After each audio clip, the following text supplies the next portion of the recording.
Elijah's hands trembled as his four horses projected a single warning directly into his mind. Black government vehicles were surrounding the farm to capture him for his telekinetic abilities. What had begun as afternoon sessions of floating objects and mental conversations with his equine confidants would now determine whether he'd spend his life as a lab experiment or escape with the only beings who truly understood his power. Before we continue, don't forget to subscribe to the channel, like the video, and comment where in the world you're watching from. Let's go.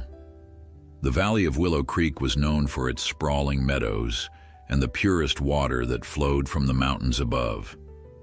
It was here, nestled between rolling hills and ancient oak trees, that 12-year-old Elijah Morris spent every afternoon with his horses.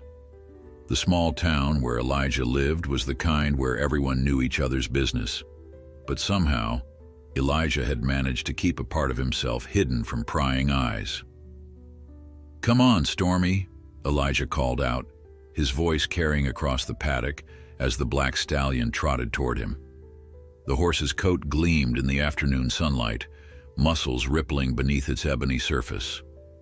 Behind Stormy followed 3 other horses: Amber, a chestnut mare with a white star on her forehead; Blaze, a spirited palomino with eyes that seemed to understand every word Elijah spoke; and Luna, the oldest of the group, a gray mare whose wisdom showed in the gentleness of her steps. Elijah reached into his pocket and pulled out 4 sugar cubes, offering one to each of his beloved companions. As Stormy's soft muzzle brushed against his palm, Elijah felt a familiar warmth spread through his chest. These moments were sacred to him, a respite from the chaos that had become his life since the accident. "You guys are the only ones who really see me," Elijah whispered, his fingers gently stroking Stormy's neck. The horse nickered softly in response, as if acknowledging the boy's words. For 3 years now, the horses had been Elijah's confidants, his silent guardians, and the keepers of his most profound secret. The Morris family farm sat on the outskirts of town, far enough away to afford them privacy, but close enough that Elijah could still attend the local school. His father, James, was a veterinarian who specialized in large animals, and his mother, Sarah, taught piano lessons from their home. They had moved to Willow Creek after what the family only referred to as the incident in their old town. "Elijah, dinner in 30 minutes, Sarah's voice called out from the back porch of their farmhouse. She stood there for a moment, watching her son with the horses. There was something magical about the way they responded to him, something that both fascinated and worried her. It wasn't natural how those animals seemed to anticipate his needs, how they communicated without words. "Coming, Mom," Elijah called back, but made no immediate move to leave. Instead, he leaned forward, pressing his forehead against Stormy's. The horse remained perfectly still, and for a brief moment Sarah could have sworn she saw a blue light shimmer between them. She blinked, and it was gone. Just another trick of the setting sun, she told herself, turning back toward the kitchen. Elijah sighed as he pulled away from Stormy. "I have to go now," he said, his voice barely above a whisper. "But I'll be back tomorrow. We need to practice more." Stormy bobbed his head, almost as if nodding in agreement, while the other horses moved closer, forming a protective circle around the boy. As Elijah walked back to the house, his hands buried deep in his pockets, he couldn't help but think about how everything had changed after that rainy night 3 years ago. He had been just 9 years old, riding in the back seat of their car as his father drove them home from visiting his grandparents. The rain had been relentless, a curtain of water that made it nearly impossible to see more than a few feet ahead. And then it happened. The blinding lights of an oncoming truck that had veered into their lane, the screeching of tires, his mother's scream, and then darkness. Elijah had woken up in a hospital bed 3 days later, the steady beeping of monitors his only company. The doctors had called it a miracle that he had survived with only minor cuts and bruises. His parents had been injured but would recover fully. But something had changed inside Elijah that night. something that made him different, that made him special, and potentially dangerous. "Hey, Squirt," his father greeted him as he entered the house, ruffling his hair affectionately. James Morris was a tall man with kind eyes and strong hands that had healed countless animals. "How are the horses today?" "They're good, Dad," Elijah replied, washing his hands at the kitchen sink. "I think Luna's arthritis is bothering her a bit, though. She was favoring her left front leg." James raised an eyebrow. "I'll check on her after dinner. Your connection with those animals never ceases to amaze me. It's like you can read their minds or something." Elijah tensed slightly, his shoulders stiffening before he forced himself to relax. "I just pay attention, that's all," he said, avoiding his father's gaze. If only his dad knew how close to the truth he was. It wasn't exactly mind reading, but it was something just as impossible, just as unbelievable. Dinner was a quiet affair, with Sarah asking about school and James discussing his patients of the day. Elijah picked at his food, his mind still with the horses in the paddock, thinking about their afternoon together and what they had accomplished. "Mrs. Henderson called today," Sarah mentioned casually, though her eyes were fixed on Elijah. "She said Tommy has been having nightmares again, about floating objects and strange lights." Elijah's fork clattered against his plate. "Tommy has an overactive imagination," he said quickly. "Everyone knows that." "Still," James interjected, "it's odd that these stories started right after you two had that sleepover last month." Elijah shrugged, trying to appear nonchalant. "We watched a scary movie. I told him we shouldn't, but he insisted. That's probably why he's having nightmares." His parents exchanged a look that Elijah had grown all too familiar with, concern mixed with uncertainty. They suspected something, but they couldn't quite put their finger on what. "May I be excused?" Elijah asked, pushing his half-eaten dinner away. "I have homework to finish." Sarah nodded, though her eyes followed him as he left the table. Once in his room, Elijah closed the door and leaned against it, his heart pounding.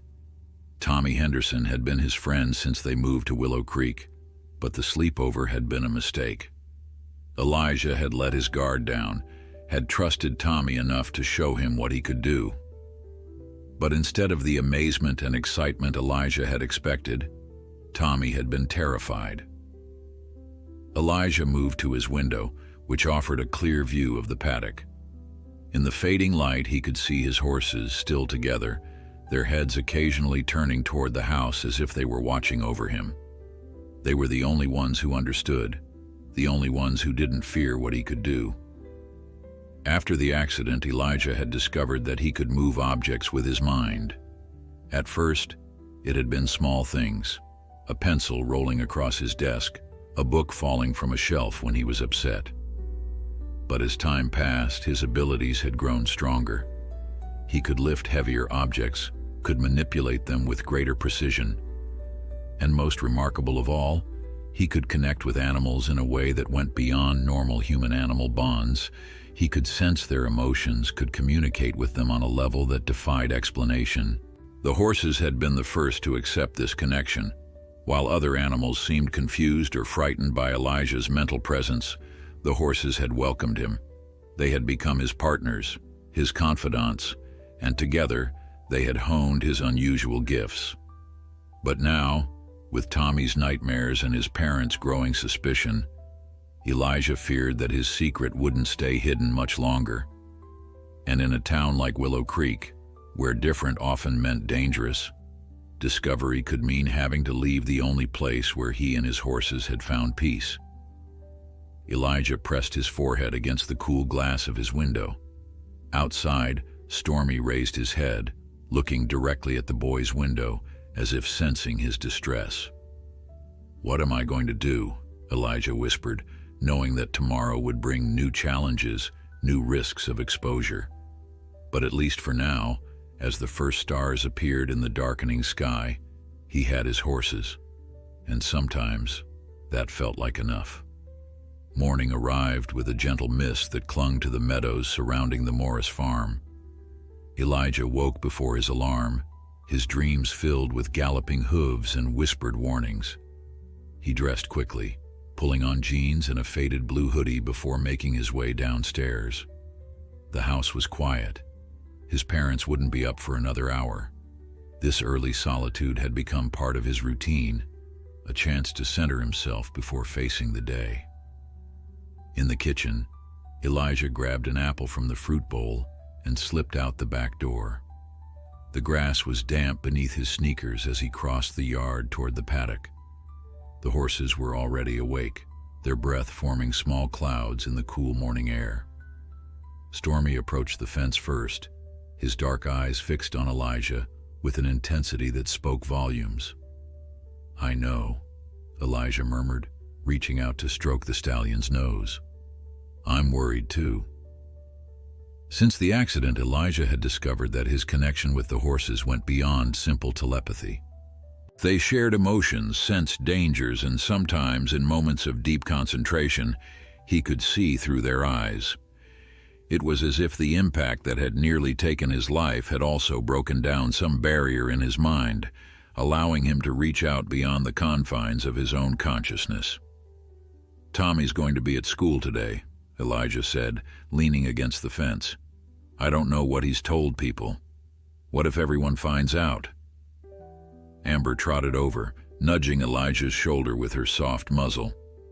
He felt a wave of reassurance wash over him, the mare's way of telling him not to borrow trouble. Elijah smiled, grateful for the comfort.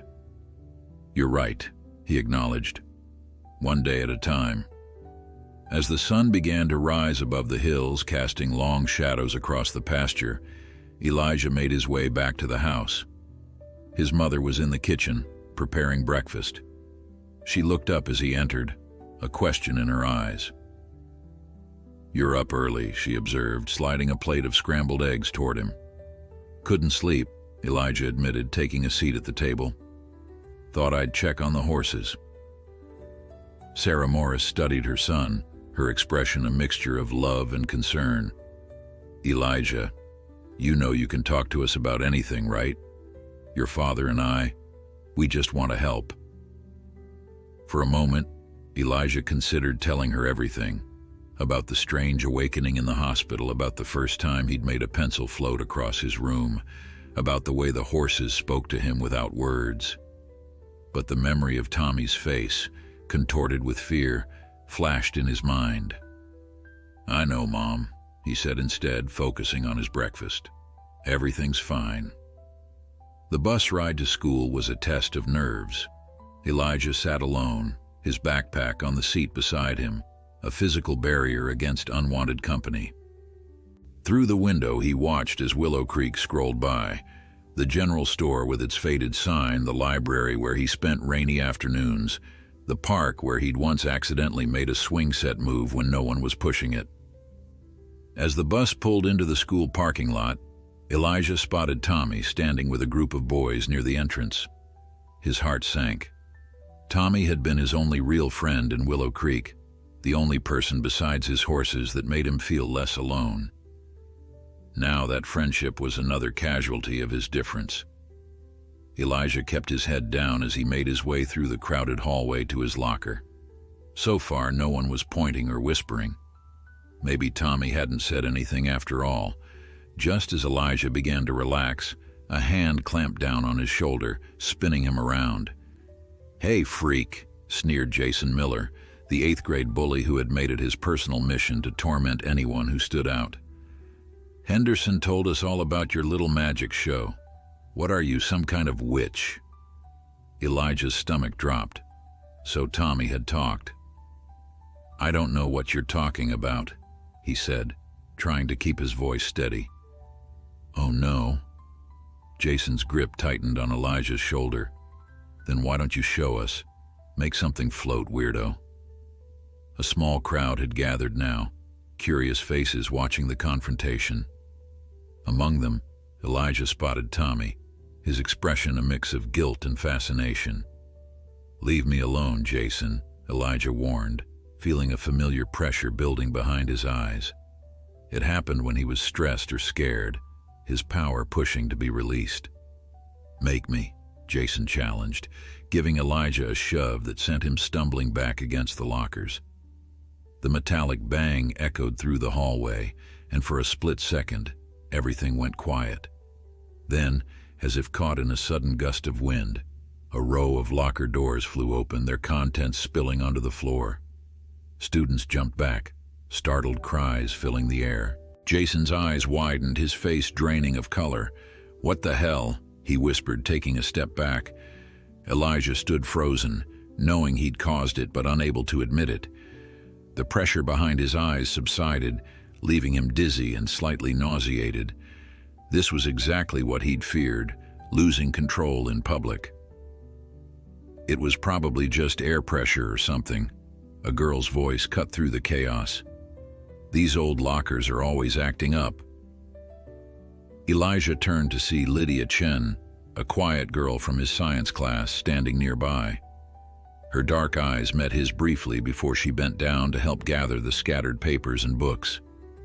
"Yeah, right," Jason muttered, but the momentary fear had shaken his confidence. "Whatever. You're still a freak, Morris." With that, he turned and pushed his way through the crowd, which was already beginning to disperse. Elijah knelt beside Lydia, helping to collect the fallen items. "Thanks," he said softly. Lydia glanced around to make sure no one was listening before replying. "I know it was you. I've seen things. When you thought no one was looking." Elijah's breath caught in his throat. "I don't know what you mean." "It's okay," she assured him, her voice barely above a whisper. "I won't tell anyone. Actually, I think it's pretty amazing." Before Elijah could respond, the bell rang, signaling the start of first period. Lydia stood, offering him a small smile before disappearing into the stream of students rushing to class. The rest of the school day passed in a blur. Elijah avoided Tommy and Jason, keeping to himself and speaking only when called on by teachers. But he couldn't stop thinking about Lydia's words. She had seen him, had witnessed his power, and instead of fear, she had shown interest. Could he trust her? The horses might know. They had always been good judges of character. By the time the final bell rang, Elijah was exhausted from the effort of maintaining his composure. He practically ran from the building, bypassing the bus line in favor of walking home. The 3-mile journey would give him time to clear his head and prepare for the conversation he needed to have with his equine confidants. As he walked along the country road, kicking at loose stones and breathing in the scent of wildflowers that lined the ditches, Elijah replayed the day's events in his mind. Tommy's betrayal, Jason's bullying, the incident with the lockers, and most intriguing of all, Lydia's unexpected support. So much had changed in a single day. When the Morris farm finally came into view, Elijah felt some of the tension leave his body. Home meant safety, and beyond that, the paddock meant understanding.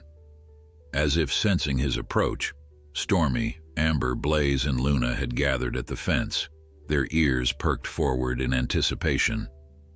"You won't believe what happened today," Elijah called out as he jogged the last few yards to reach them. The moment his hand touched Stormy's muzzle, the connection flared to life, and he knew that whatever challenges lay ahead, he wouldn't face them alone. Elijah spent the next hour with his horses, his mind connecting with theirs in a dance of thoughts and emotions that had become as natural as breathing. He sat cross-legged in the center of the paddock, eyes closed, while the 4 horses formed a protective circle around him. This was their daily ritual, a time when Elijah could practice controlling his abilities without fear of discovery. "I almost lost it today," he admitted, projecting the memory of the locker incident toward them. If Lydia hadn't spoken up, who knows what would have happened. Blaze nickered softly, sending Elijah an image of the girl, or rather the impression of her that Elijah carried in his mind. There was a questioning feeling attached to it. I don't know if I can trust her, Elijah replied, opening his eyes to meet Blaze's curious gaze. But she didn't seem scared. That's different. Luna, always the wisest of the group, approached slowly and lowered her gray head. When Elijah reached out to touch her, a series of images flashed through his mind. A young Lydia sitting alone at lunch, watching birds with intense fascination, writing in a journal filled with sketches of animals. Somehow, Luna was showing him glimpses of Lydia that he had observed but not consciously registered. "You think she's like me?" Elijah whispered, startled by the implication. "Someone who doesn't quite fit in?" The old mare blinked slowly, her message clear. Not the same, but perhaps a kindred spirit. Elijah considered this as he began the next phase of their practice. He focused on a pile of apples he had brought from the house, willing one to rise from the ground. The fruit hovered a few inches above the grass, then a few feet, until it was eye level with Elijah. With careful concentration, he guided it toward Amber, who delicately took it from the air. "Good," he murmured, more to himself than the horses. "That's control." One by one, he levitated the remaining apples, sending them to each horse in turn. The final apple he brought to himself, taking a bite before offering the rest to Stormy. These exercises had become increasingly complex over time. What had begun as simple levitation had evolved into precise manipulation of multiple objects, and most recently, into a strange ability to perceive energies and auras around living things. "Elijah," his mother's voice called from the direction of the house. "There's someone here to see you." Startled, Elijah lost his concentration, and the brush he had just begun to levitate clattered to the ground. The horses shifted nervously, sensing his sudden anxiety. "Coming," he called back, scrambling to his feet. Who would be visiting him? It couldn't be Tommy, not after today. As Elijah approached the house, he saw a bicycle leaning against the porch railing. A bicycle with purple handlebar tassels and a basket on the front. His pace slowed. Lydia. She was sitting on the porch steps, talking with his mother. When she saw him, she smiled hesitantly and gave a small wave. "Hi, Elijah," she said, standing up. "I hope it's okay that I came by. Your mom said you were with the horses." Sarah Morris looked between the two children, her expression curious but pleased. "Lydia tells me you two are partners for the science project. I didn't realize it had been assigned already." Elijah blinked in confusion, but Lydia jumped in smoothly. "It was just announced today. We're supposed to study animal behavior. I thought since Elijah has horses, we might be able to do something really interesting." Sarah beamed. "What a wonderful idea. Elijah spends so much time with those horses. I'm sure he'll have plenty to contribute." She turned toward the house. "I'll leave you two to discuss your project. Lydia, would you like to stay for dinner?" "Oh, I don't want to impose." "Nonsense. It's pot roast night, and James always makes enough to feed an army. Just call your parents to let them know." As Sarah disappeared into the house, Elijah turned to Lydia with a questioning look. "Science project?" Lydia shrugged, a mischievous glint in her eye. "It was the first excuse I could think of. I wanted to talk to you, and I figured you wouldn't want me saying, 'Hey, Mrs. Morris, can Elijah come out so we can discuss how he made all those lockers fly open with his mind?'" Despite his nervousness, Elijah couldn't help but laugh. "Good point." He glanced toward the paddock, where the horses were watching intently. "So, what did you want to talk about?" "I think you know," Lydia replied, her voice dropping to a near whisper. "I've been watching you for a while, Elijah. Not in a creepy way," she added quickly, noticing his expression. "It's just, I notice things, and you're definitely not like everyone else." Elijah shifted uncomfortably. "And that doesn't freak you out? Are you kidding? It's amazing." Her enthusiasm was so genuine that Elijah was momentarily taken aback. "How long have you been able to do it?" Can you move anything or just certain things? Is it hard? Does it hurt? Can you— Whoa, slow down, Elijah interrupted, glancing nervously at the house to make sure his mother wasn't within earshot. I can't just— it's not something I talk about. Lydia's excitement dimmed slightly. Oh, I understand. I guess I wouldn't either if I were you. Not after how Tommy reacted. You know about that too? Tommy's not exactly subtle. He's been jumping at shadows all day, and he practically ran away when you walked into English class. Lydia tilted her head, studying Elijah with curiosity. What happened between you two anyway? Elijah sighed, looking out toward the paddock where his horses continued to watch their interaction with interest. I trusted him, he said simply. I shouldn't have. And now you don't want to make the same mistake with me, Lydia concluded, her voice understanding rather than accusatory. That's fair. But for what it's worth, I think what you can do is incredible, not scary, and I can keep a secret. Before Elijah could respond, a soft nickering sound caught his attention. Luna had approached the fence and was watching them intently, her wise eyes moving between the two children. Is that Luna? Lydia asked, surprising Elijah. How did you know her name? Lydia smiled. I pay attention, remember? You talk about your horses sometimes in class. Luna is the gray one, the oldest. Then there's Stormy, the black stallion, Amber, the chestnut mare, and Blaze, the palomino. Elijah stared at her in amazement. No one at school had ever shown interest in his horses before. Most kids his age were more concerned with video games and sports than animals. Do you want to meet them? He found himself asking, the words out before he could reconsider. Lydia's face lit up. Can I? I've never been this close to horses before. My mom is allergic, so we can't have pets with fur.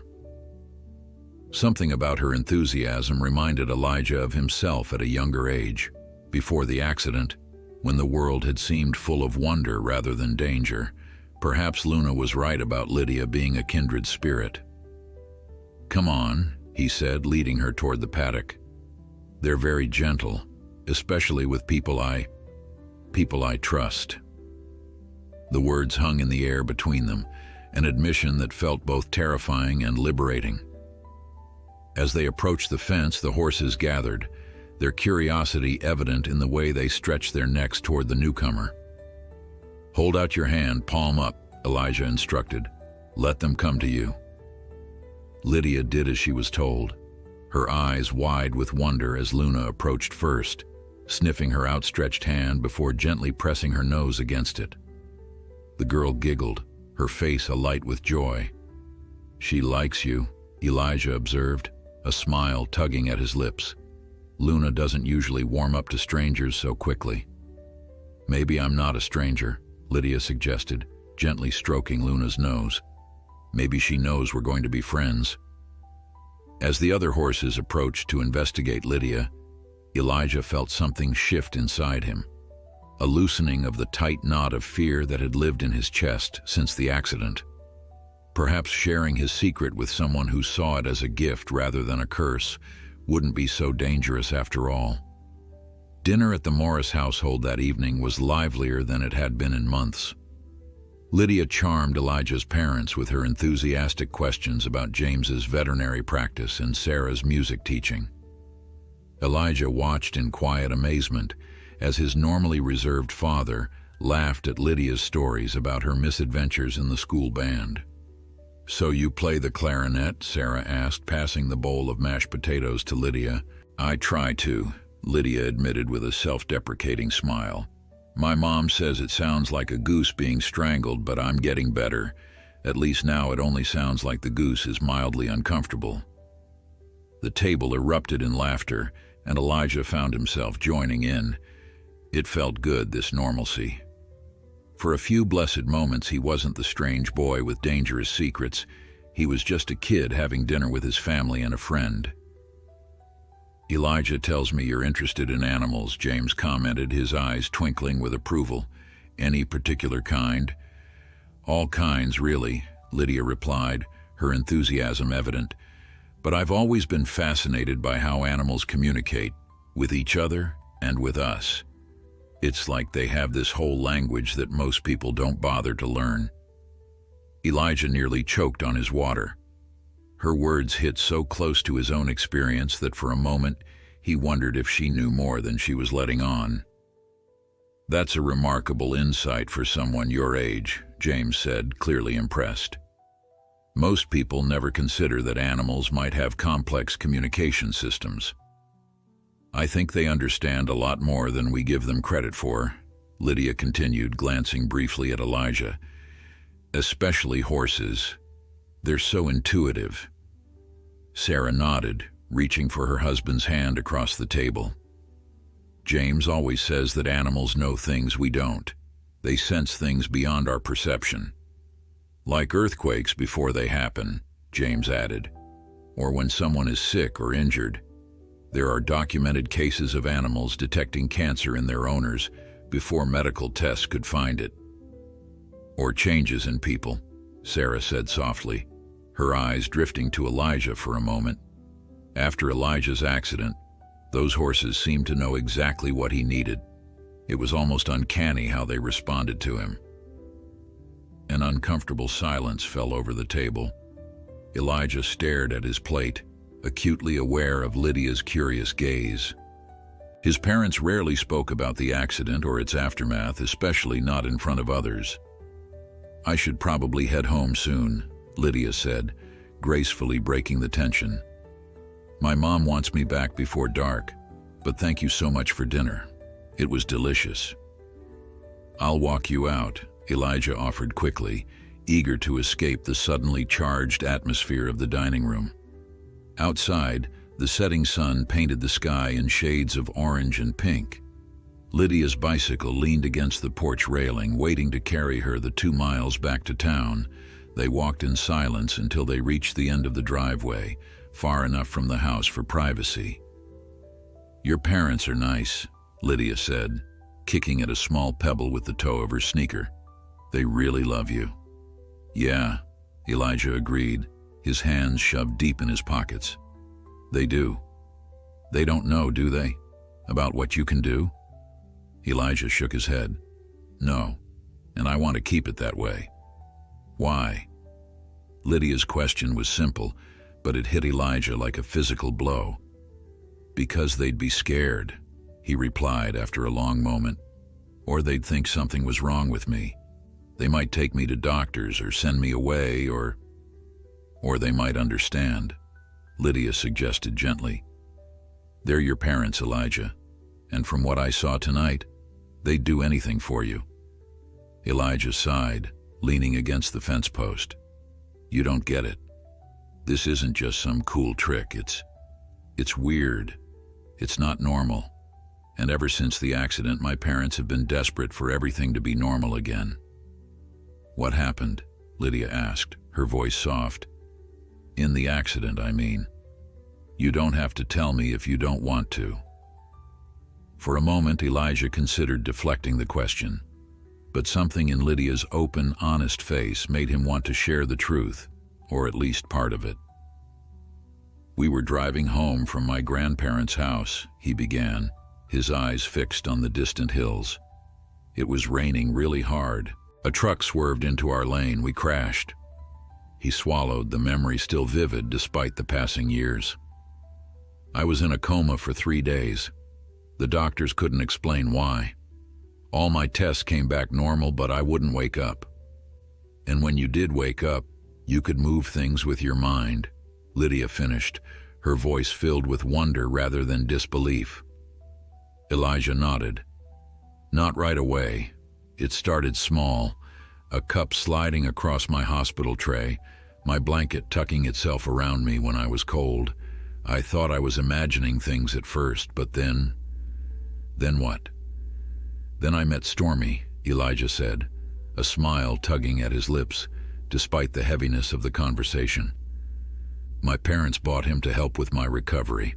I was having trouble walking, and the doctors suggested equine therapy. The first time I touched him, it was like like a circuit completed.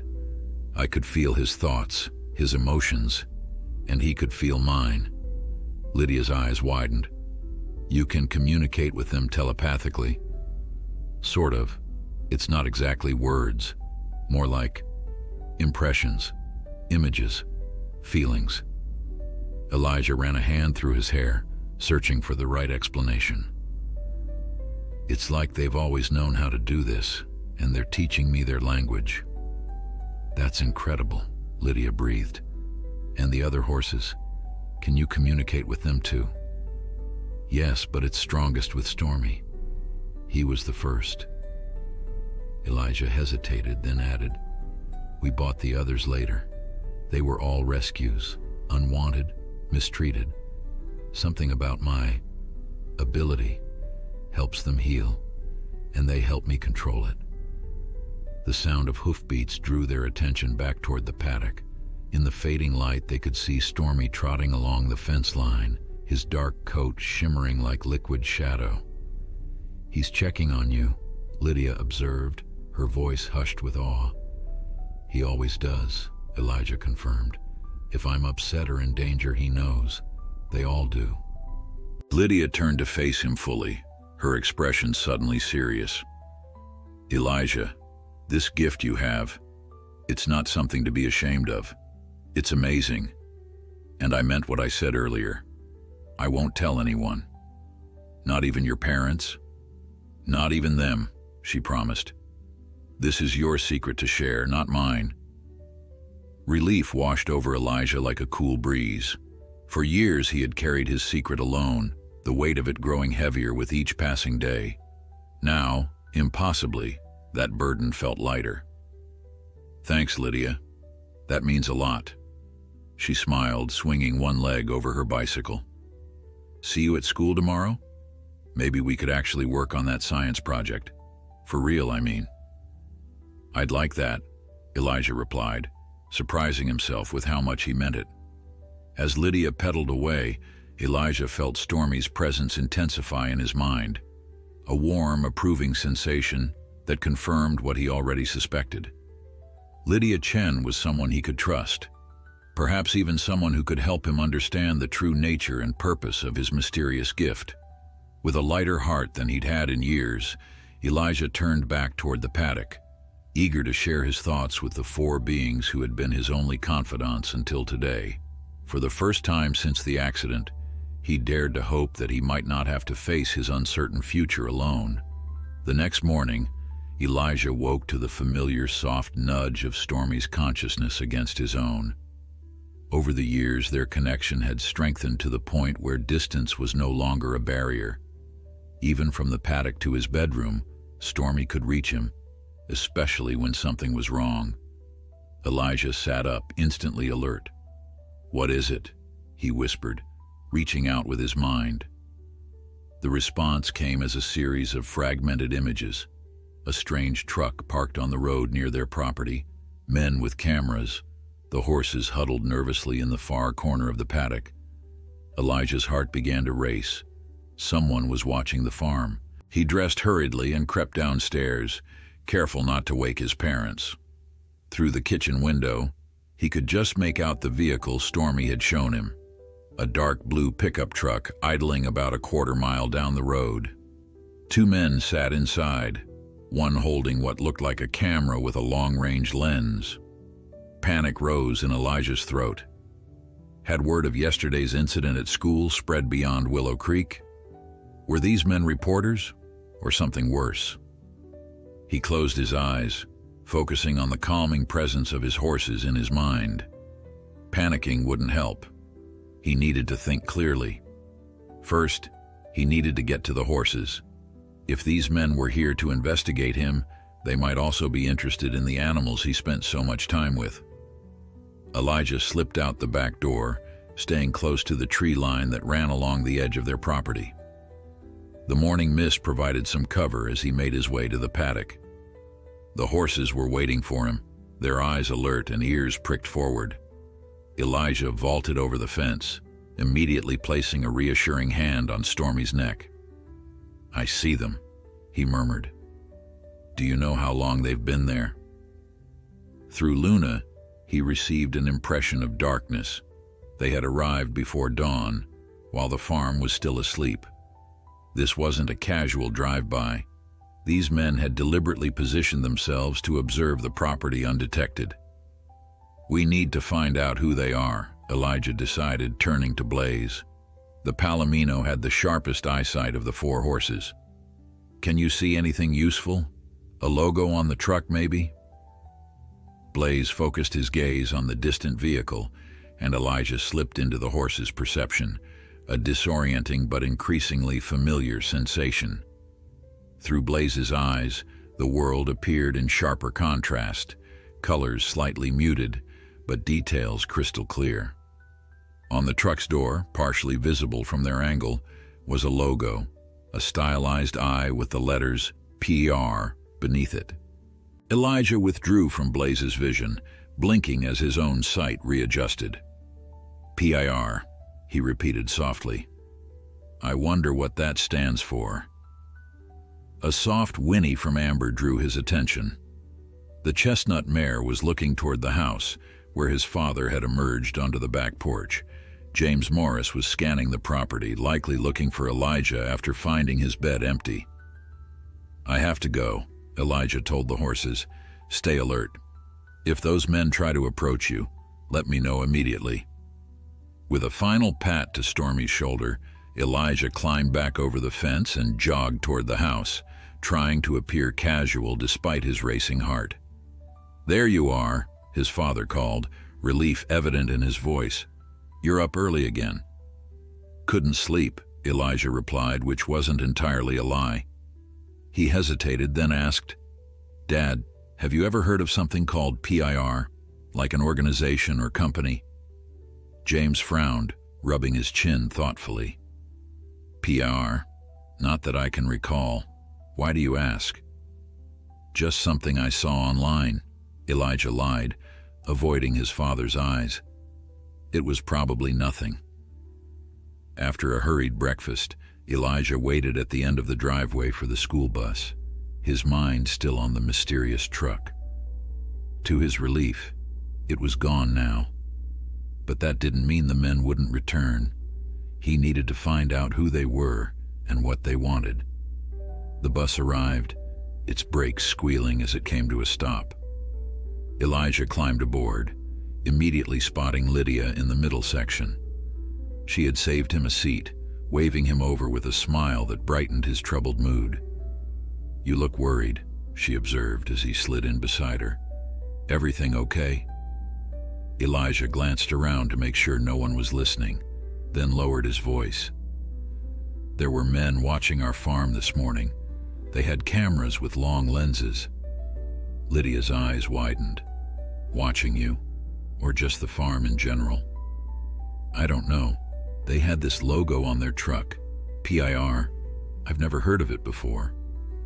Lydia pulled out her phone, quickly typing the letters into a search engine. "Nothing obvious comes up," she reported after scrolling through the results. "It could be anything. Paranormal investigation research, Pacific Institute of Robotics." "Paranormal?" Elijah repeated, his stomach sinking. "You think they might be, what, ghost hunters or something?" "Or something," Lydia agreed grimly. "After what happened at school yesterday, word might have gotten out. Small towns and secrets don't mix well." The bus lurched forward, continuing its route toward Willow Creek Middle School. Elijah stared out the window, his anxiety mounting. If people were investigating him, it was only a matter of time before his abilities were exposed. He needed to be more careful than ever. "We should do some research," Lydia suggested, interrupting his spiraling thoughts. "The school library has newspapers from all over the county. Maybe there's been other incidents they've investigated."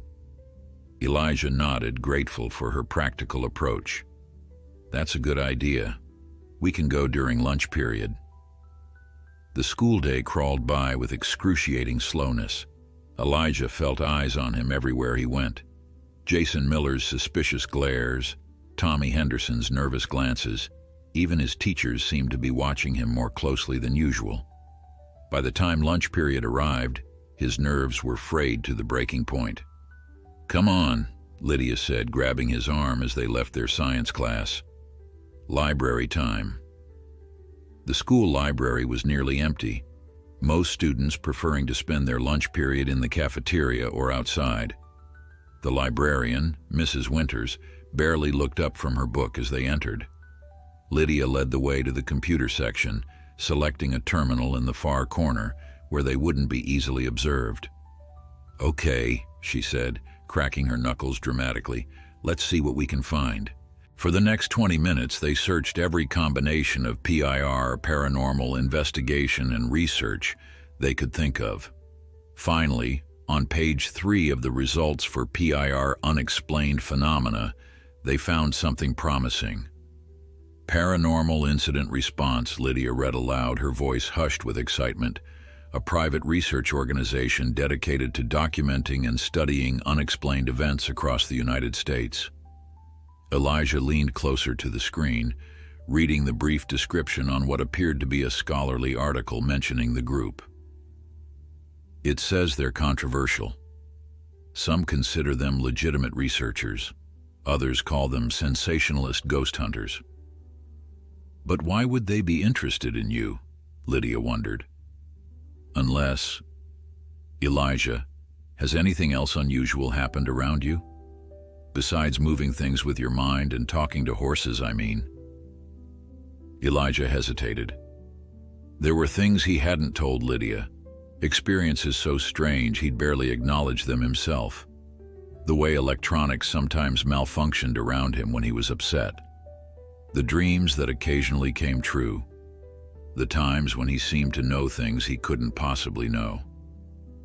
"Maybe," he admitted reluctantly, "but nothing that would attract attention like this. Unless what? Unless Tommy told someone what he saw, or unless they've been watching me for a while, noticing patterns." A chilling thought occurred to Elijah. What if they know about the accident? What if they've been tracking cases like mine? Lydia placed a reassuring hand on his arm. "We don't know anything for sure yet. Let's not jump to conclusions." But Elijah couldn't shake the feeling that something had been set in motion, something beyond his control. As they left the library, he reached out instinctively to Stormy, seeking the comforting presence of his oldest friend. The response was immediate, a warm, steadying sensation that helped calm his racing thoughts. Whatever was happening, he wasn't facing it alone. He had his horses. He had Lydia. And perhaps most importantly, he was beginning to understand that his abilities, strange as they were, might be the very thing that would protect him in the challenging days ahead. That afternoon, Elijah raced home from the bus stop, his eyes scanning the road for any sign of the blue pickup truck. Though it was nowhere to be seen, he couldn't shake the feeling of being watched. The moment he reached the paddock, Stormy trotted over, pressing his velvety nose against Elijah's chest in greeting. "They came back," Elijah said, instantly picking up on the horse's agitation. "When?" Through Stormy's memories, Elijah saw 2 men walking along the perimeter of the property, staying just outside the fence line. They had carried small devices, not cameras this time, but something that looked like handheld sensors. They had lingered longest near the paddock, one of them pointing the sensor directly at the horses before making notes on a tablet. "They're definitely interested in you guys," Elijah muttered, a chill running down his spine. "Or maybe they're picking up on our connection somehow." Luna approached, her wise eyes fixed on Elijah. When he touched her neck, a clear message formed in his mind. "We need to prepare." "Prepare for what?" Elijah asked aloud, though he already knew the answer. If PIR was investigating him, it was only a matter of time before they made direct contact. He needed to be ready, which meant gaining better control of his abilities. For the next hour, Elijah worked with the horses on increasingly complex exercises. He practiced levitating multiple objects simultaneously, holding them in precise formations. He strengthened his mental link with each horse, practicing how to maintain clear communication even when under stress or distracted. Most challenging of all, he worked on extending his telekinetic range, attempting to manipulate objects at greater distances than ever before. By the time the sun began to set, Elijah was exhausted but satisfied with their progress. He had managed to lift all 4 of their water buckets at once, keeping them perfectly level while moving them to different positions around the paddock. He had successfully received and interpreted complex image sequences from each horse. And most impressively, he had managed to open and close the gate to the paddock from nearly 50 yards away. As Elijah trudged back to the house, he spotted his mother watching from the kitchen window. The expression on her face, a mixture of concern and something that looked almost like fear, made his stomach twist uncomfortably. How long had she been observing him? What had she seen? "Elijah," Sarah said as he entered the kitchen, her voice carefully neutral. "You were out with the horses for quite a while today." "Yeah," he replied, heading for the refrigerator to avoid meeting her eyes. "We were working on stuff for the science project." "I see." Sarah folded her arms, leaning against the counter. "And where's Lydia? I thought you two were partners on this project." Elijah silently cursed himself for the oversight. "She had piano lessons today. We'll work together tomorrow." Sarah was quiet for a long moment, and when she finally spoke again, her voice was soft with worry. "Elijah, you know you can talk to us about anything, right? Your father and we've noticed that you've been different lately, more secretive. Is there something going on that we should know about?" For one wild moment, Elijah considered telling her everything, about his abilities, about the mysterious men from PIR, about the danger he might be in. But the fear of how she might react held him back. What if she didn't believe him? Or worse, what if she did believe him but thought he needed to be fixed somehow? "Everything's fine, Mom," he said, forcing a smile. "Just school stuff. You know how it is." Before she could press further, his father walked in, bringing with him the distinct smell of the veterinary clinic, a mixture of antiseptic and animal that Elijah had known all his life. "Hey, champ," James greeted him, ruffling Elijah's hair as he passed. "How were the horses today?" "Good," Elijah replied, grateful for the change in subject. "Luna's arthritis seems better. That new supplement you recommended must be working." As his parents fell into a conversation about dinner plans, Elijah slipped away to his room, pulling out his phone to text Lydia.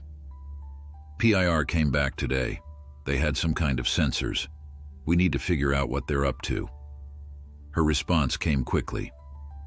"Already on it. Meet me at the library tomorrow during study hall. Found something interesting." Sleep eluded Elijah that night. Every creak of the old farmhouse, every distant sound from outside sent his heart racing. Several times he reached out to Stormy, finding comfort in the stallion's steady presence. The horse remained vigilant, acting as a sentinel while Elijah tried to rest. Morning arrived with a thick fog that shrouded the farm in ghostly white. Elijah stood at his bedroom window, watching as the mist swirled and shifted across the paddock. Through it he could just make out the shapes of his horses, huddled together near the fence closest to the house. Something was wrong. Elijah could feel their unease prickling at the edges of his consciousness. He threw on clothes and rushed downstairs, nearly colliding with his father in the hallway. "Whoa, where's the fire?" James asked, steadying Elijah with a hand on his shoulder. "The horses," Elijah said breathlessly. "Something's wrong." James frowned, his veterinarian instincts immediately engaged. "Are they sick? Injured?"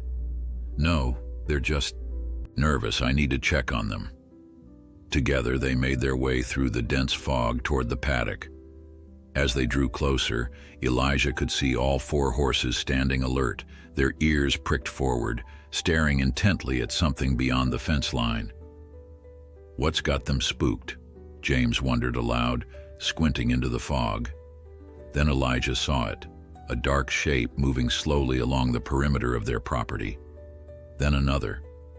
The PIR investigators had returned, and this time they weren't trying to hide their presence.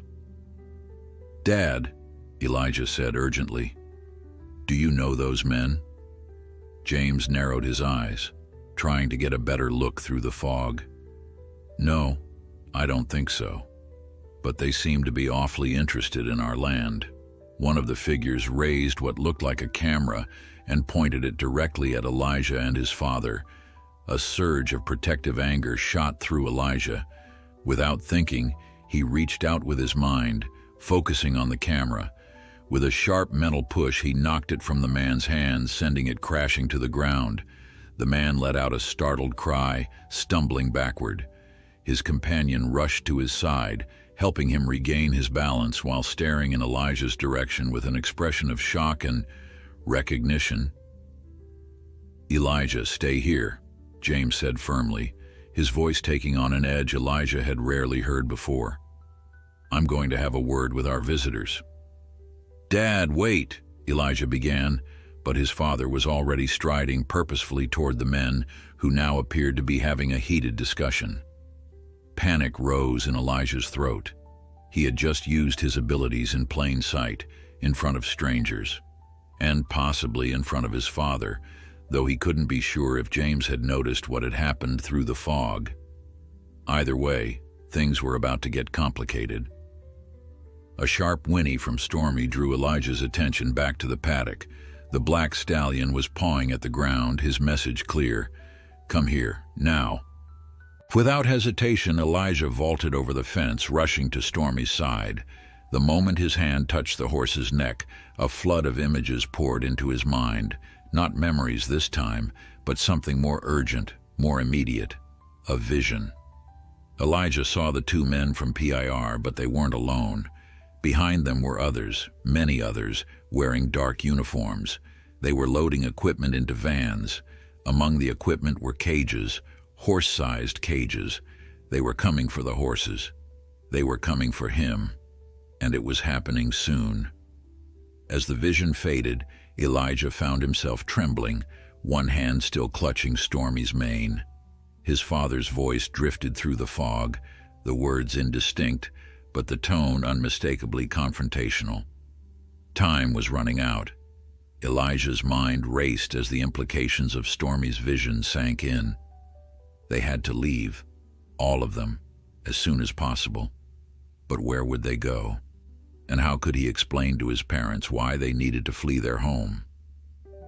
Through the thinning fog, Elijah could see his father gesturing emphatically as he spoke to the two men. James Morris was not a confrontational man by nature, but when it came to protecting his family and his property, he could be formidable. Even from this distance, Elijah could tell the conversation was tense. "We need a plan," he whispered to Stormy, his fingers still entwined in the stallion's mane. "If those men try to take you..." A flash of determination surged through their mental connection, not just from Stormy, but from all four horses. They would not be separated from Elijah. Whatever happened next, they would face it together. Elijah's phone vibrated in his pocket. He pulled it out to find a message from Lydia. "Urgent. Don't go to school today. PIR has connections to government research facility. They study special people. Need to talk ASAP." Cold dread pooled in Elijah's stomach. Government research facility. The phrase conjured images from science fiction movies.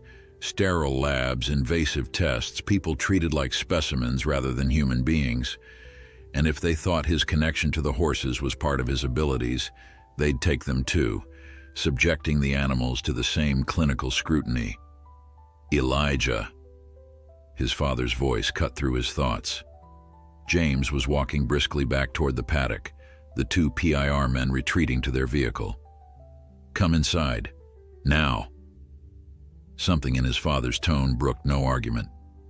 Elijah gave Stormy a final, reassuring pat. before climbing back over the fence to join his father. "Who were those men?" he asked as they walked toward the house, trying to keep his voice casual despite the fear churning inside him. James's jaw was set in a hard line. "They claimed to be from some private research group studying unusual animal behavior in the area. Said they've been monitoring several farms locally." He glanced down at Elijah, his expression troubled. "But they seemed awfully interested in you, son. Asked some strange questions about how you interact with the horses." Elijah's throat went dry. What did you tell them?" "That they were trespassing on private property and needed to leave immediately." James placed a protective hand on Elijah's shoulder. "I didn't like the way they were looking at you, Elijah.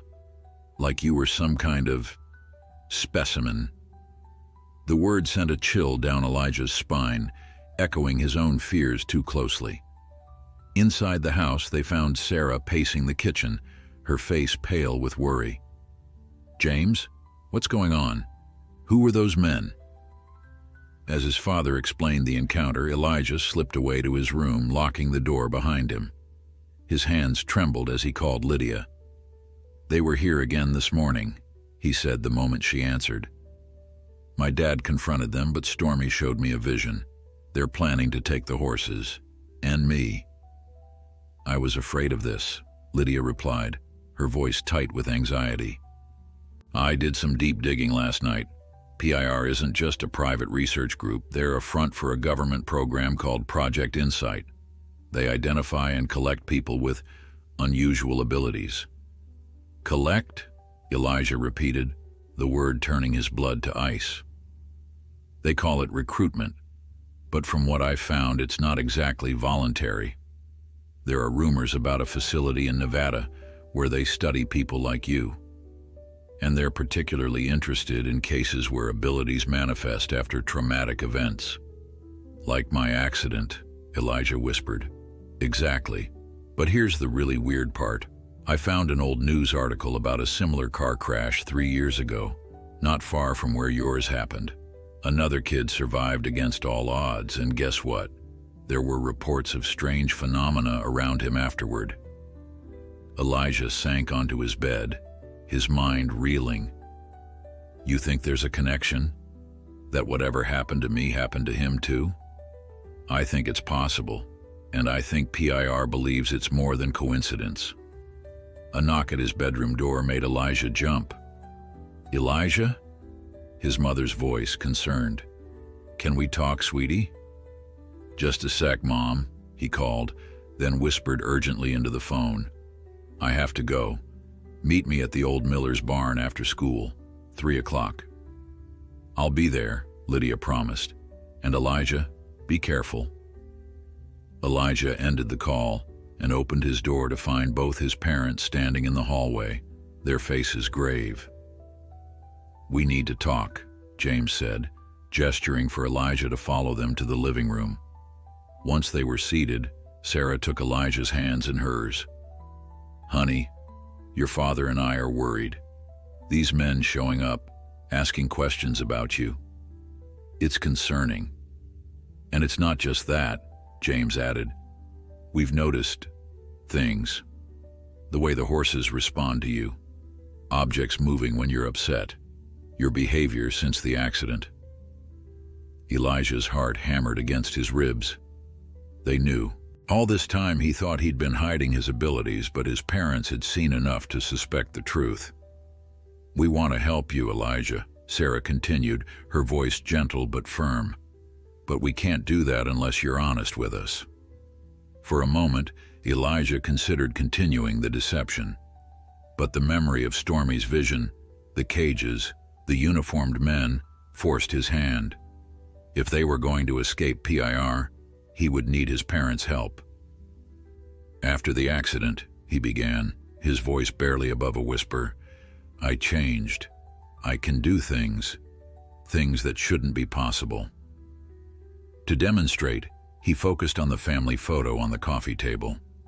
With a slight tremor, it rose 6 inches into the air, hovering there for several seconds before he gently set it back down. His mother gasped, her hand flying to her mouth.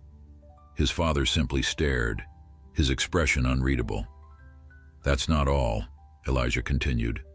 "I can communicate with the horses, not with words exactly, but with thoughts and images. They help me control these abilities. And they show me things sometimes, things that haven't happened yet." The confession hung in the air between them, heavy with implications.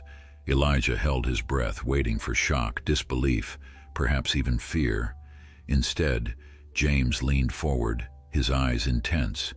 "These men, PIR, they know about this, about what you can do?" Elijah nodded. "I think so. And according to my friend Lydia, they want to take me to some government facility to study me. They want the horses too, because of our connection." "Over my dead body," Sarah said with sudden fierceness, surprising both Elijah and James with her vehemence. "No one is taking my son anywhere." James stood, pacing the room as he processed this extraordinary revelation. "We need to leave," he finally said. "Pack only what's essential. We can stay with my brother in Montana until we figure out our next move."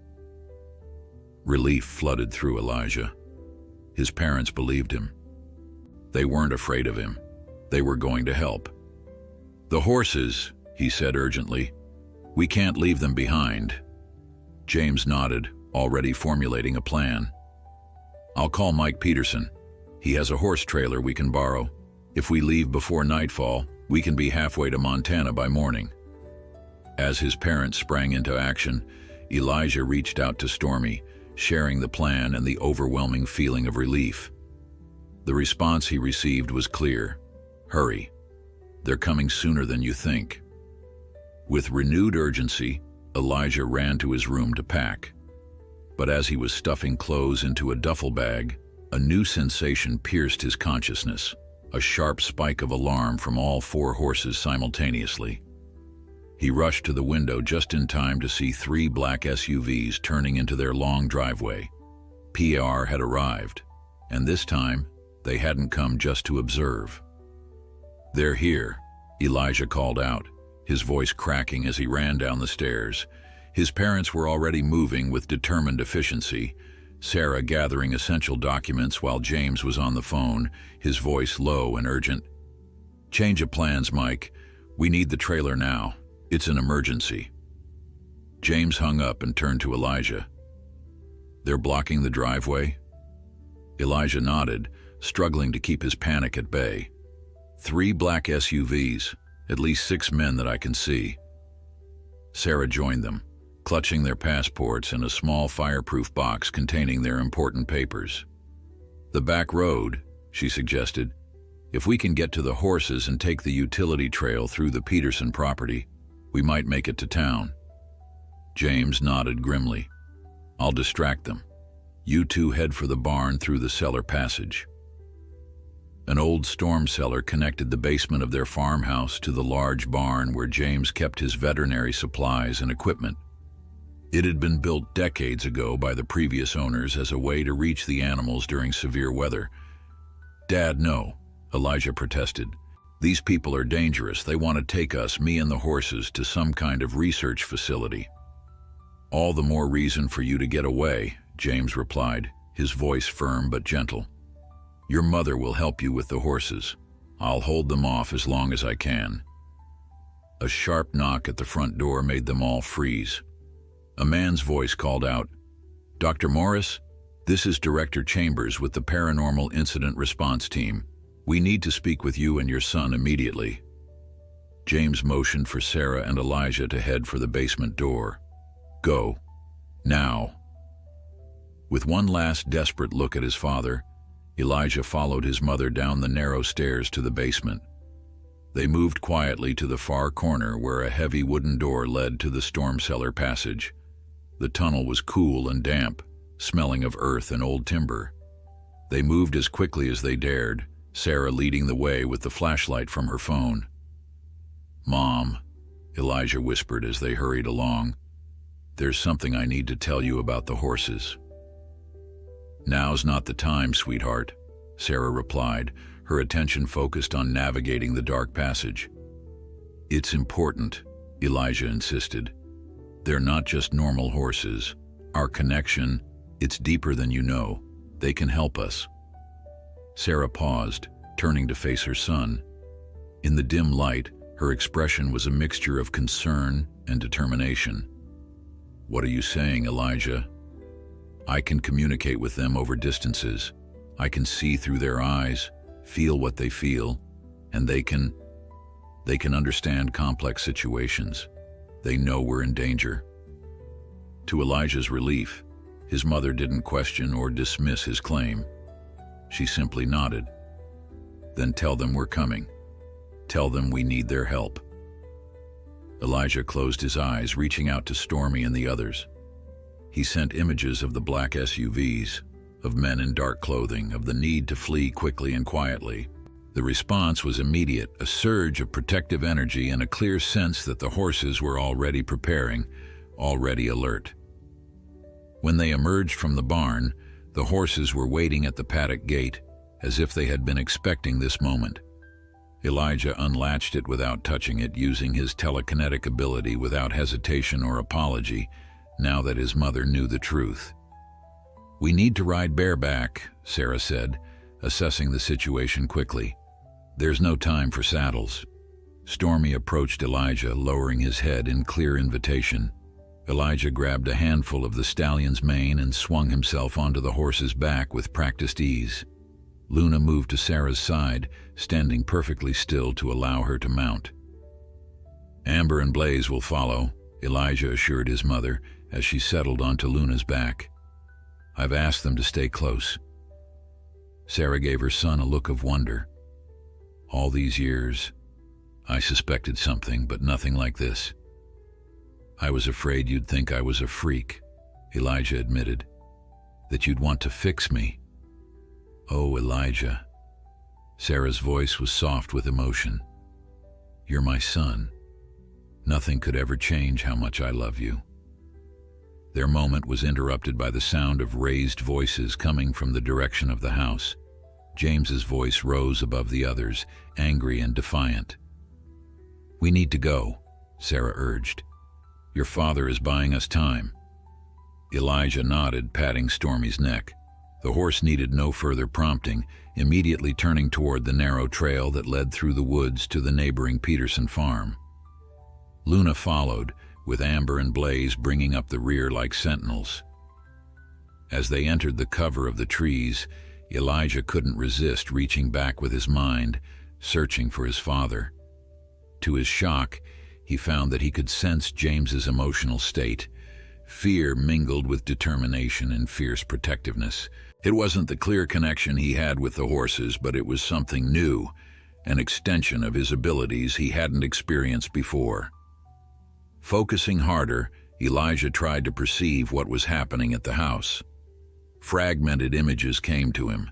Men in dark suits standing in their living room, his father blocking the stairs to the basement, someone showing papers, authorizations. "They're threatening him with legal action," Elijah reported to his mother, his voice tight with concern. "But Dad isn't backing down." Sarah's expression hardened. "Your father is the most stubborn man I've ever met. He won't let them through easily." The trail narrowed as they ventured deeper into the woods, forcing them to ride single file. Stormy moved with confidence, his hooves finding sure footing even on the uneven ground. Elijah could feel the stallion's heightened awareness, his senses alert for any sign of pursuit. Suddenly, Blaze sent an urgent warning, the sound of engines coming from somewhere ahead of them. Elijah relayed this to his mother. "They've anticipated our escape route," Sarah realized, her face paling. "They must have agents positioned at the Peterson farm, too." Elijah closed his eyes, stretching his awareness through the horses to scout their surroundings. Through Amber's acute hearing, he detected movement to their east. Through Blaze's sharp eyes, he caught a glimpse of something metallic reflecting sunlight to the north. "We're being surrounded," he said, fighting to keep his voice steady. "There are people in the woods, closing in on us." Sarah pulled Luna to a halt, her mind racing. Is there any way through? Any path they haven't covered? Elijah extended his consciousness again, this time connecting with all 4 horses simultaneously, something he had never attempted before. The strain was immense, like trying to listen to 4 conversations at once, but the danger pushing him beyond his previous limitations. Through this expanded awareness, he detected a narrow gap in their encirclement, a steep ravine to the west that the PIR agents appeared to have overlooked. "There," he said, pointing. "It's rough terrain, but Stormy says the horses can manage it." Without hesitation, Sarah followed as Elijah directed Stormy off the trail and into the dense underbrush. The horses picked their way carefully down the ravine's edge, navigating between fallen logs and slippery rocks with remarkable sure-footedness. They had descended halfway down when the sound of pursuit became unmistakable, voices calling to each other, the crack of branches breaking underfoot. "They've spotted us," Sarah whispered, ducking low over Luna's neck. In that moment, Elijah felt a surge of power unlike anything he had experienced before. Not just his own abilities, but something flowing from the horses into him, strengthening him. With sudden clarity, he knew what he had to do. "Keep going," he told his mother. "I'll slow them down." Before she could protest, Elijah slid from Stormy's back, patting the stallion reassuringly. "Stay with Mom. I'll catch up." Turning to face their pursuers, Elijah planted his feet firmly on the forest floor, drew a deep breath, and reached for the new power thrumming through his veins. The forest seemed to hold its breath as Elijah faced uphill toward the sounds of pursuit. He could sense the PIR agents drawing closer, 5 of them, moving with practiced efficiency through the underbrush. Though Stormy had reluctantly continued down the ravine with his mother and the other horses, Elijah could still feel their presence like a warm current flowing into him, feeding his resolve. He raised his hands, focusing on the fallen trees and loose rocks scattered across the forest floor. At first, nothing happened. Then, as he channeled the strange new energy surging through him, the objects began to tremble. Slowly at first, then with growing intensity, until dozens of items, from pebbles to massive logs, rose into the air around him, suspended in a swirling constellation of potential energy. The first agent appeared at the top of the ravine, freezing in his tracks at the sight before him. "Target is exhibiting Class 3 telekinetic activity," he spoke into a wrist communicator, his voice eerily calm despite the spectacle he was witnessing. "Requesting containment protocol." "I don't want to hurt anyone," Elijah called out, struggling to maintain control over the numerous objects hovering around him. "Just let us go." A second agent appeared, then a third, each armed with what looked like specialized equipment rather than conventional weapons. The lead agent, a tall woman with close-cropped gray hair and penetrating eyes, stepped forward. "Elijah Morris," she said, her voice carrying easily down the ravine. "My name is Director Chambers. We're not here to hurt you or your family. We're here to help you understand what's happening to you." "By taking me to some lab?" Elijah shot back. "By experimenting on my horses. I know what PIR really is, a front for Project Insight." A flicker of surprise crossed the director's face. "You've done your research, or someone has done it for you, but you don't have the full picture." She took another step forward, and instinctively, Elijah sent a fallen branch hurling past her, a warning shot that embedded itself in a tree trunk mere inches from her head. The other agents raised their devices, but Director Chambers held up a hand to stop them. "You're not the first, Elijah," she said, her voice softer now. "There are others like you. Children who survived seemingly impossible situations and emerged changed. We're trying to understand why this happens and how to help those affected." "I don't need your help," Elijah insisted, though a part of him couldn't help but wonder about these others. Were they like him? Did they share his abilities, or did they have different ones? "Don't you want to know why you survived that crash?" Chambers pressed. "Why you can do the things you do? Why your connection with those horses is so profound?" For a moment, Elijah hesitated. These were questions he had asked himself countless times over the past 3 years. But then he thought of Stormy's vision, the cages, the clinical testing, the separation from his family and his horses. "Not at the cost of my freedom," he declared, his resolve strengthening, "or theirs." With that, he released his hold on the suspended objects, sending them crashing down to create a chaotic barrier between himself and the agents. Earth and wood and stone tumbled down the ravine, forcing the PIR team to scatter for cover. Elijah seized the opportunity to turn and run, following the path his mother and the horses had taken. He hadn't gone far when he felt a strange tingling sensation at the base of his skull. His limbs suddenly felt heavy, his thoughts sluggish. One of the agents must have used some kind of tranquilizer or stun device. Elijah stumbled, fighting to maintain consciousness as the world tilted around him. Just as his knees buckled, a familiar presence filled his mind. Stormy. The stallion had doubled back, defying Elijah's earlier command to stay with his mother. Through their connection, Elijah could feel Stormy's fierce determination, his refusal to abandon the boy who had saved him. The black horse burst through the underbrush, rearing up between Elijah and the approaching agents. Using the last of his strength, Elijah pulled himself onto Stormy's back, clinging to his mane as the horse pivoted and galloped down the ravine. The effects of whatever had hit him were spreading, making it increasingly difficult to stay upright. "Stormy," he mumbled, his voice barely audible. "I can't. I'm going to fall."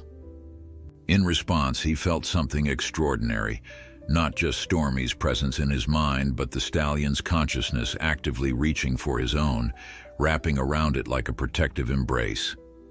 Through their joined awareness, Stormy took control of Elijah's body, keeping him balanced and secure as they raced through the forest. It was unlike anything Elijah had experienced before, a complete merging of human and equine consciousness.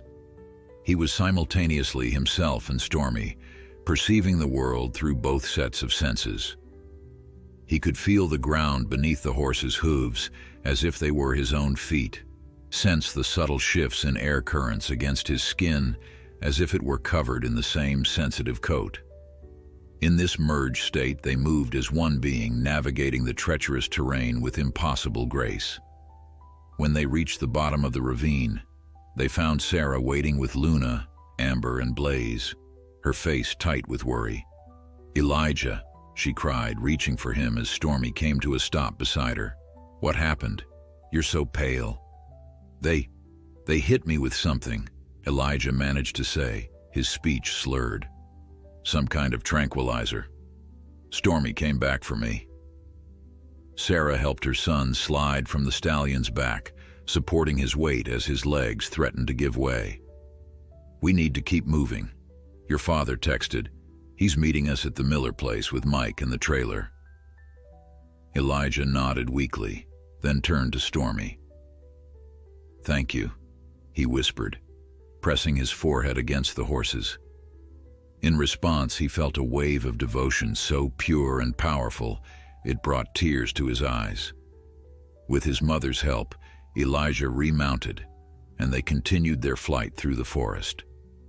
The merged consciousness with Stormy had begun to fade, but their connection remained stronger than ever, a bridge between species that defied conventional understanding.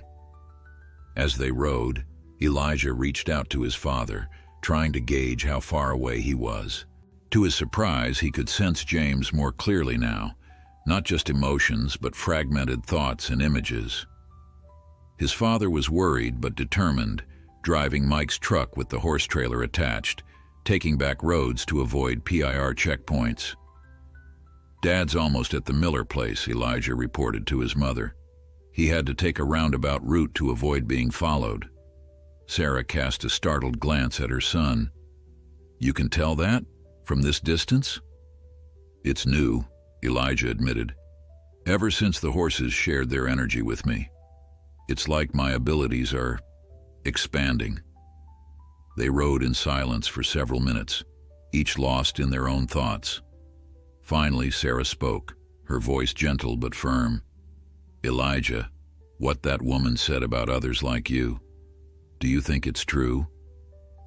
"I don't know," he replied honestly. "Lydia found an article about another kid who survived a crash like mine. If there are others..." He trailed off, considering the implications. "We'll figure it out together," Sarah promised. "As a family." As they emerged from the forest onto the overgrown field behind the abandoned Miller barn, Elijah spotted his father's truck approaching from the opposite direction. Relief washed over him, but it was short-lived. Through his newly enhanced awareness, he detected multiple vehicles converging on their location. PIR had found them again, and this time they had brought reinforcements. James Morris pulled the truck and trailer to a stop beside the weathered Miller barn, jumping out before the engine had fully quieted. His face lit up with relief at the sight of his wife and son approaching on horseback, but the expression quickly shifted to concern as he noted Elijah's pallor and unsteady posture. "They hit him with something," Sarah explained as she dismounted from Luna. "Some kind of tranquilizer. He's fighting it, but..." "We don't have much time," Elijah interrupted, his voice stronger than it had been minutes before. The horse's continued presence was somehow helping him resist the drug's effects. "PIR is coming. A lot of them." James nodded grimly, moving to open the trailer's rear gate. "Mike's meeting us at the state line with new phones and enough cash to get us to Montana. If we can make it that far, we should be safe, at least temporarily." As Sarah helped load Luna and Amber into the trailer, Elijah remained mounted on Stormy, his consciousness expanding outward through the horse's heightened senses. He could detect the vibrations of approaching vehicles, the subtle disturbance in the air as helicopters approached from the east. "Dad," he said urgently, "they're coming by air too. We have maybe 5 minutes before they surround us completely." James looked up sharply, his expression a mixture of amazement and parental pride. "Then we need to hurry. Can Blaze and Stormy go in the trailer now?" Elijah shook his head, an idea forming in his mind. "No, I need them with me." He slid carefully from Stormy's back, his legs unsteady but supporting him. "I think I know how to buy us the time we need to escape." Sarah approached, her eyes searching her son's face. "What are you planning, Elijah?" "Something I've never tried before," he admitted. "But I think it might work. I need you both to get in the truck and be ready to drive the moment I tell you." His parents exchanged worried glances.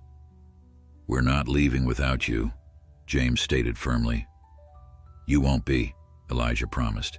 "Just trust me, please." After a moment of tense silence, James nodded.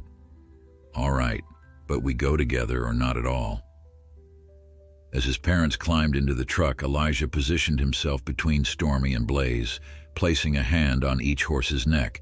He closed his eyes, drawing a deep breath as he opened himself fully to the connection they shared. The effect was immediate and overwhelming, a rush of energy unlike anything he had experienced before. It wasn't just the horse's strength flowing into him. It was something deeper, more fundamental. Through this connection, Elijah could perceive the intricate web of energy that bound all living things together, could feel the pulse of the earth beneath them and the currents of the air above.